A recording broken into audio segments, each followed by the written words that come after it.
दोस्तों नमस्कार, जोहार। महाझींगा, जिसे प्रॉन भी कहा जाता है, एक प्रकार का कीट होता है जिसे लोग चाव से खाना पसंद करते हैं।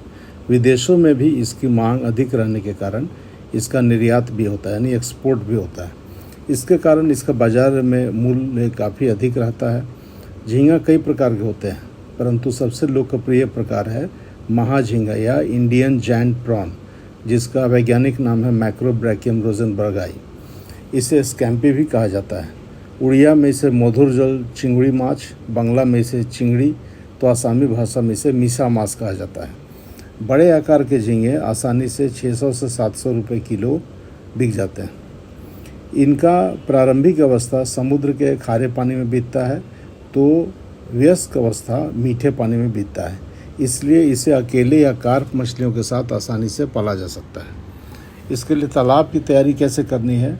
इसके लिए तालाब की तैयारी उसी प्रकार करनी है जैसे कि कार्प मछलियों के लिए किया जाता है, और तालाब में पानी का स्तर 5 से 6 फीट तक बनाए रखना चाहिए, और तालाब का तल समतल हो और एक और ढलान वाला होना चाहिए।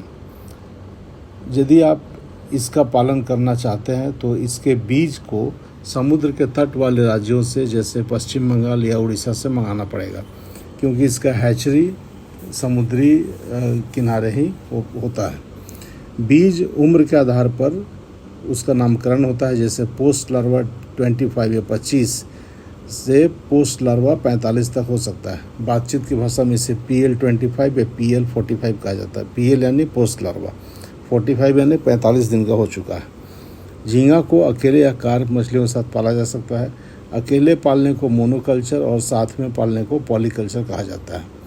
झींगे के बीज का दर उनके उम्र के आधार पर 75 पैसे से लेकर 2 रुपये, 2.5 रुपये, 3 रुपये तक भी हो सकता है। अब बात आती है कि कितना संचयन किया जाए। तो स्टॉकिंग जो है वो कार्प मछलियों के साथ पालने पर 5 से 10 हज़ार पीस किया जा सकता है, और अकेले पालने में 10 से 20 हज़ार प्रति एकड़ संचय किया जा सकता है। परंतु अनुभव के आधार पर किसान भाई अधिक संख्या में भी संचयन कर सकते हैं, यदि आप उसका मैनेजमेंट सीख गए तो। बीज की पहचान। बीज खरीदते समय ध्यान देना चाहिए कि बीज का स्रोत विश्वसनीय हो, बीज एक्टिव या सक्रिय हो, बर्तन में एक ही जगह जमा नहीं रहे, और उसके शरीर पर उजले धब्बे बने हुए नहीं हो। झींगा का भोजन। झींगा का भोजन, यह मछली जो है वो सर्वभक्षी होता है, सब कुछ खाता है। इसलिए भोजन जो कार्प मछलियों जैसे रेहू कतला को दिया जाता है, वही इन्हें भी दिया जा सकता है। प्राकृतिक भोजन के रूप में ये शैवाल और कीड़े मकोड़े खाती हैं, इसलिए समय समय पर गोबर और प्रोबायोटिक का प्रयोग तालाब में करते रहना चाहिए, जिससे प्राकृतिक भोजन बनता रहे। इसके अतिरिक्त इन्हें फैक्ट्री में बना हुआ भोजन भी दिया जा सकता है। अब आता है बात कि इसका रख रखाव कैसे किया जाए। तो रख रखाव के लिए, झींगा के रख रखाव के लिए ऑक्सीजन सबसे ज़रूरी है। तालाब में ऑक्सीजन की मात्रा 5 से ऊपर ही रहना चाहिए, 5 ppm से, और इसके लिए एयरेटर या फव्वारा लगा देना चाहिए, जिससे तालाब में ऑक्सीजन की कमी नहीं हो। pH 7 से 8.5 के बीच बनाए रखना चाहिए, और टोटल अल्कलिनिटी या क्षारीयता 100 से अधिक रहे तो अच्छा है। पानी का पारदर्शिता 30 से 40 सेंटीमीटर हो, और अमोनिया 0 से 0.5 तक अधिकतम हो। चूँकि झींगा अपने जीवन काल में कई बार मोल्टिंग करती है, अर्थात केंचुल छोड़ती है, और उस दौरान ये कमज़ोर रहती है, जिससे डर रहता है कि दूसरे झींगे इनको खा ना जाए। तो इसलिए मोल्टिंग के समय छुपने के लिए तालाब में पुराना टायर या एस्बेस्टस का टूटा शीट या पत्थर का टुकड़ा या पाइप का टुकड़ा रख देना चाहिए, जिससे कि वो उनमें छुप के मोल्टिंग कर सके और दूसरे झींगों को पता नहीं चले। अब आती है बात बीमारी से बचाव। तो पानी का pH और ऑक्सीजन ठीक रहे, इनको पर्याप्त भोजन मिलता रहे, तो बीमारियां कम होती है। फिर भी कुछ वायरस का प्रकोप होता है झींगा के फसल में, जो पूरे फसल को बर्बाद कर सकती है। इसलिए जब भी झींगों में आपको किसी प्रकार का संक्रमण दिखाई दे तो मत्स्य विशेषज्ञ से आपको संपर्क करना चाहिए। निकासी एवं बिक्री। झींगे की बिक्री उसके आकार के ऊपर होता है। यदि झींगे 25 ग्राम के हैं तो 1 किलो में 40 पीस आएगा, उसे 40 काउंट कहा जाता है। उसका दर 400 से 500 रुपये किलो हो सकता है।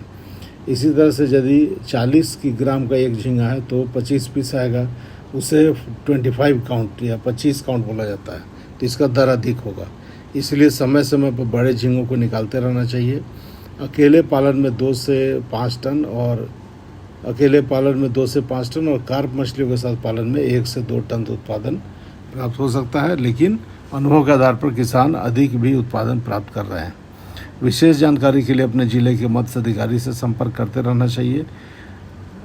कभी कभी सरकार के द्वारा भी झींगा पालन के लिए अनुदान की व्यवस्था की जाती है, उसका लाभ लेना चाहिए।